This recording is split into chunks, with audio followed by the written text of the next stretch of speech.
Olá, seja muito bem-vindo ao episódio 9 da série Interceptação da Classe 3, do Diagnóstico à Prática Clínica.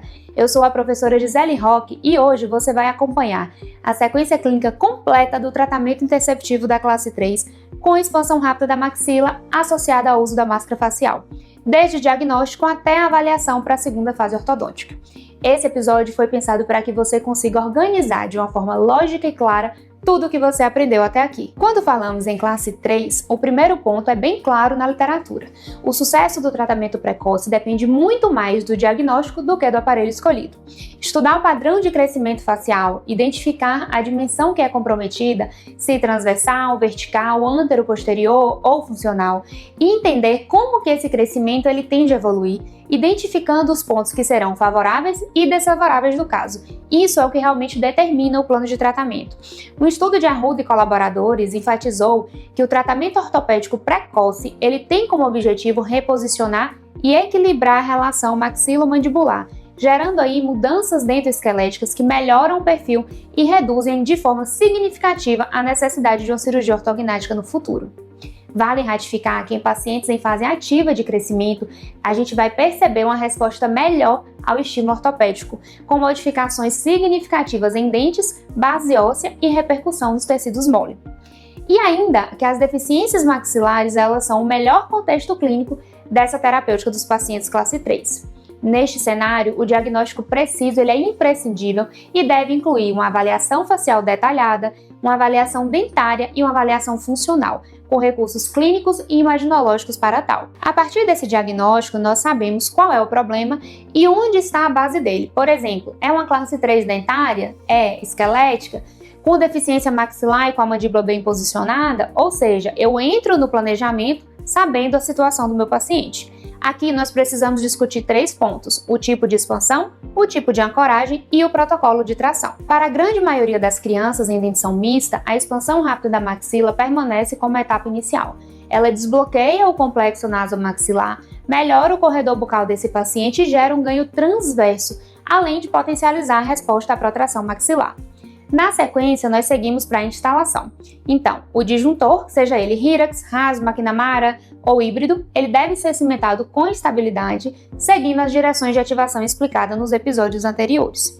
A ativação tradicional, ela permanece sendo 2 ativações de 1/4 de volta por dia, o que totaliza 0,5 mm diário numa média de 7 a 14 dias, observando aí um ganho transverso e a abertura do diastema interincisivo.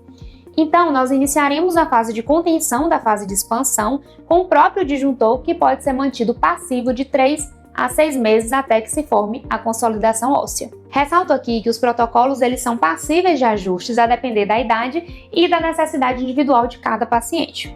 Ao finalizar a disjunção maxilar, nós iniciamos o uso da máscara facial. É essencial orientar os pais e a criança sobre o tempo mínimo de uso, 12 a 16 horas por dia, preferencialmente à noite e no tempo domiciliar.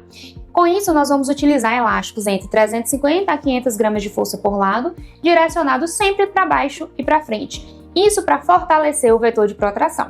Vale lembrar que quando nós usamos o protocolo Manhães, o uso da máscara será reduzido. A literatura mostra que quando esse protocolo é devidamente seguido, os efeitos ortopédicos são mais significativos e a resposta clínica ela é bem mais previsível. O acompanhamento clínico ele tem que ser rigoroso, então consultas mensais para avaliar o vetor de tração, ajustar a máscara, trocar elásticos, monitorar as alterações faciais e dentárias e ainda para solicitar exames de imagem ou fotografia para acompanhar esse paciente. E uma outra parte essencial desse processo é a comunicação contínua com os pais. Explicar o objetivo do tratamento, reforçar a importância da adesão, orientar eles sobre a adaptação inicial e manter uma abordagem acolhedora, especialmente porque nós estamos lidando com pacientes infantis que precisam de motivação e precisam de um suporte psicológico durante esse tratamento. O acompanhamento do caso deve reavaliar sempre a manutenção de um overjet positivo, a estabilidade transversal e principalmente a melhora do perfil. E é exatamente dessa estabilidade obtida precocemente que nós conseguimos reduzir a possibilidade de compensações dentárias futuras, diminuindo também a indicação da cirurgia ortognática, como isso é reforçado na literatura recente. Após a fase 1 da ortodontia interceptiva, com um caso estável e bem conduzido, nós reavaliamos esse paciente para a segunda fase, que é a ortodontia corretiva. Nessa etapa, a gente vai reavaliar o padrão facial, o nível de crescimento, a relação antero-posterior e definimos se o caso seguirá para o alinhamento convencional ou se necessitará de outras abordagens adicionais, como, por exemplo, intervenções complementares neste momento.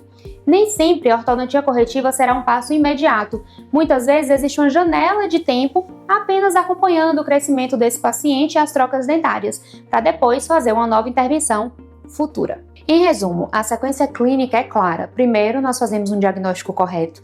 Depois, corrigimos a dimensão transversal com a expansão rápida da maxila e, em seguida, nós fortalecemos o efeito ortopédico com a protração maxilar, estabilizando com contenção e, por fim, a gente vai decidir sobre a etapa da fase corretiva. Quando essa ordem é respeitada e sustentada por um bom diagnóstico e um tratamento bem feito, o resultado é esquelético e muito previsível. No próximo episódio, nós vamos discutir dúvidas frequentes e principalmente apresentar o papel do Palatal Expander digital, uma tecnologia cada vez mais presente na ortodontia contemporânea. Se você está gostando dessa série, curte, salva e compartilhe com seus colegas. Eu te espero no episódio 10.